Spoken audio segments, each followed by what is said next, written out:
everybody. So we are back. It has been forever since we've done a video together. It was last year in Austria. Everything shut down. Wow, I'm glad we're not there anymore in that time. So this is our first video in the US together, back in the US. We've been here now almost a year, back in the US. It's crazy. Living a totally different life rhythm, of course, in a different apartment, and just Dominic quit his job, obviously, moving from Austria to here.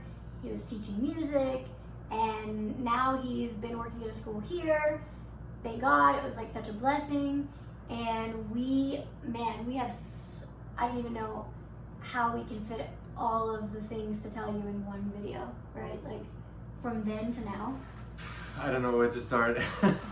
Well, we moved in July last year. End of July, yeah. End of July. Mm-hmm. And so we came here and just in the blue, basically. And the first thing we did was our friend was over here and we lived with us actually in the apartment, helped us move. Oh, yeah. We moved apartments. We were in the same building here, moved apartments. Got a new mattress. Yes, like our adult first big things. purchase. And then after 3 weeks living here, we did our first road trip. So that was super exciting for me. We saw about 10 or 11 states in just 3 weeks. Where one of the 3 weeks, basically, we just stayed at your parents. Yeah, so in Illinois. So it was about 6,000 miles or so that we were driving. It was really exciting. Like driving through Arizona, seeing like the desert, seeing the nothingness. It was actually exciting because Austria is totally the opposite. It's everything is green, is lush. For all the people in the US, Austria is somewhat comparable with like middle of Illinois. Like it's comparable to Illinois weather, actually, but just not that extreme. Yeah. So in the summer, it's not that hot. We maybe get lower 90s or so maximum. And in winter, it's pretty cold. It gets down to like 20 degrees or so. So we have all 4 seasons. So that was actually what I know, where Jen grew up in Illinois. Yeah. But seeing like nothing, like Kansas or Kansas. something like He that. loves Kansas. Yeah. Most people are like, that's literally the most boring state to drive through. And it was so cool seeing it through his eyes. Yeah. So we took the southern route there, like from LA, and we actually went through the southern, well, Arizona, New Mexico, to Texas, and we stayed in Texas for a couple days, and then went up to Illinois from there, and then on the way back, went through Kansas, Colorado, Utah, and Nevada. But before we get to all of that, actually, we need to so, he's from Austria, as we said. And so the whole year we were living there, which I wasn't even planning on being there a year, but hello, everything stopped, and there I was for a year in Austria. So that whole time we were going through the green card process for Dominic. Okay.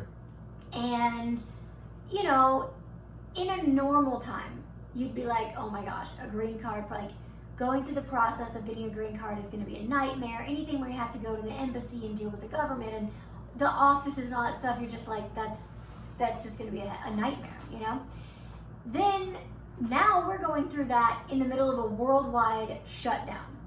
And so this was like, oh my gosh, the process was supposed to, we thought maybe it would go through by October, November of last year, that he'd be able to get his green card processed and finalized, because he needed that in order to move over here and live and work and get a social security card and be able to get a job and these things and be able to get a driver's license here and all these things that as Americans we don't really think about.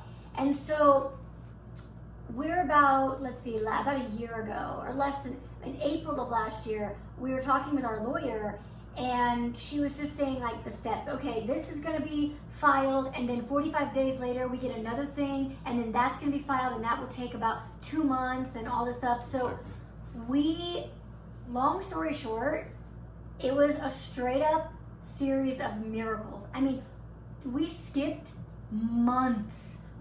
Our lawyer said, I've been doing this for 13 years and I've never seen this happen. There was literally this one time where I remember we got an email from our lawyer, and she said, okay, now this went through in the government, and we just have to wait for 45 days now to to receive an email from the government. So and then after that, it'll be another what, like 2 months? Yeah, exactly. Something like that. And then the next day we get the email.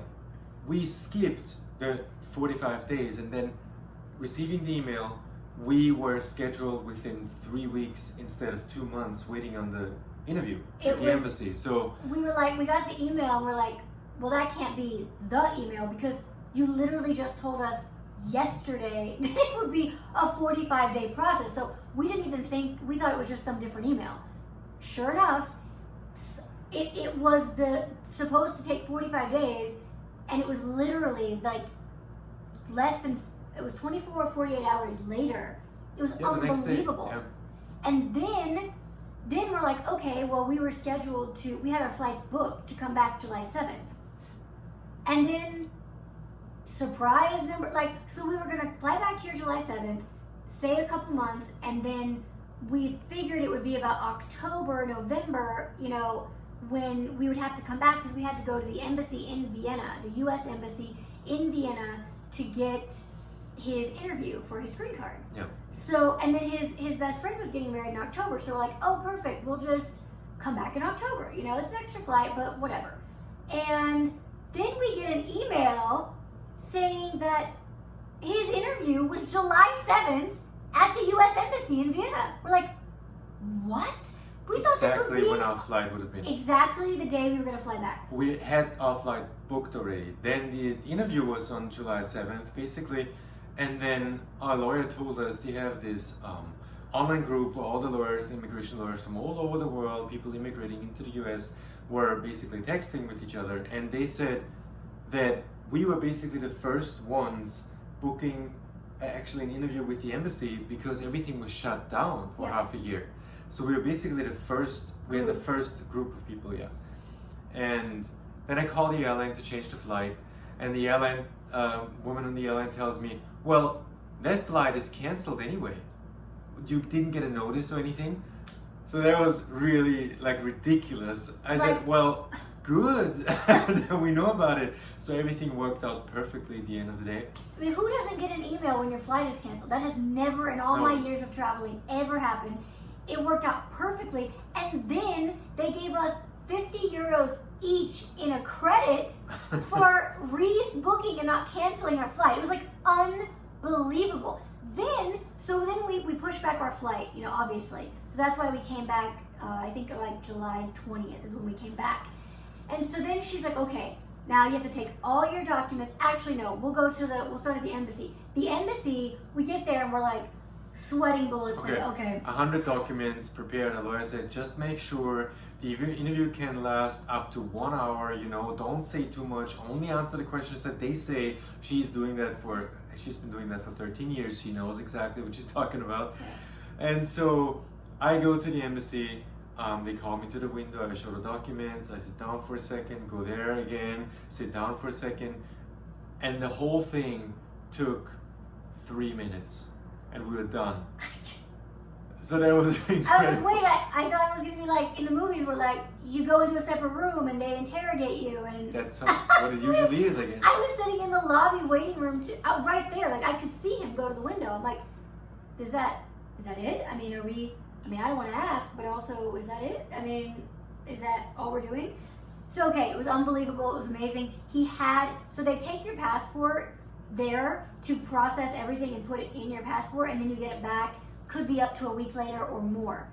We literally get the passport back 2 days. Actually, it would have been a day later, but we lived 2.5 hours from Vienna. So we came 2 days later, picked up the passport, and then we fly back to the US, and it was okay, that's even bigger than this interview in Vienna, because now you're going through a different set of immigration in the US. And then you have to go through another set of interview. And she said this could be up to 2 hours. That's right. And they have to process all this stuff and ask you questions and look at all your documents. And then that's when they give you the actual ink version of a green card until you get your physical green card in the mail.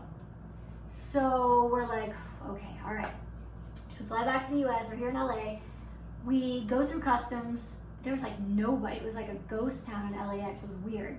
And we get to the place where they stamp your passports, like I've done 1,000 times, and they stamp my passport or whatever, and then Dominic, and they fingerprint you, and Dominic was trying to get his fingerprints, and his hands were so dry that they weren't showing up, you know. And thankfully, we had a really cool agent at immigration, and he was super cool. So the fingerprints went through, and then he's like, Bauer, right? Okay, calls on the phone. Okay, That's Dominic right. Bauer. Okay, all right. And then like he was training, so someone else came over, like his supervisor, and then the guy starts telling Dominic, okay, so this is gonna act as your working green card, and this and this and that, and we're like, wait, we thought we had to go to another room.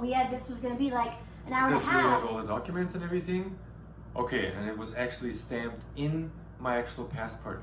So my temporary green card was stamped in my passport, and I could use it for a year. The actual green card comes in the mail just a few weeks later, and that's it. So the whole process that was supposed to be 2 hours again was done in maybe 4 to 5 minutes. Seriously. Done.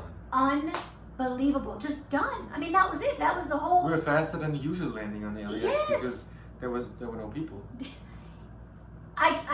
Miracles are real. They happen. Let me tell you, if we can have things expedited in a worldwide shutdown that is a government-filled situation, you better believe in miracles, because we have experienced it. We've seen it. I mean, wow. Honestly, wow. And we have so much more to tell you, but we'll break it up in different videos. But also, thank you guys so much for all the love. My YouTube is just blown up, and I'm so excited for all the comments, all the feedback, all the love. And as I mentioned in a video previously, we've started a PODIA channel. That's on I've linked it. I'll link it here in the video. I'll link it in other ones, and that will be just more in depth. I'm gonna be going through my book probably for the next year and a half, section by section, and really bringing the book to life through video. So it's a really special project, really special thing. So if you're interested in that, you can click on it, check it out, sign up. And thank you. Click like and subscribe here on YouTube if you love what we're doing. Leave comments, leave your feedback. We love you guys. Thank you so much.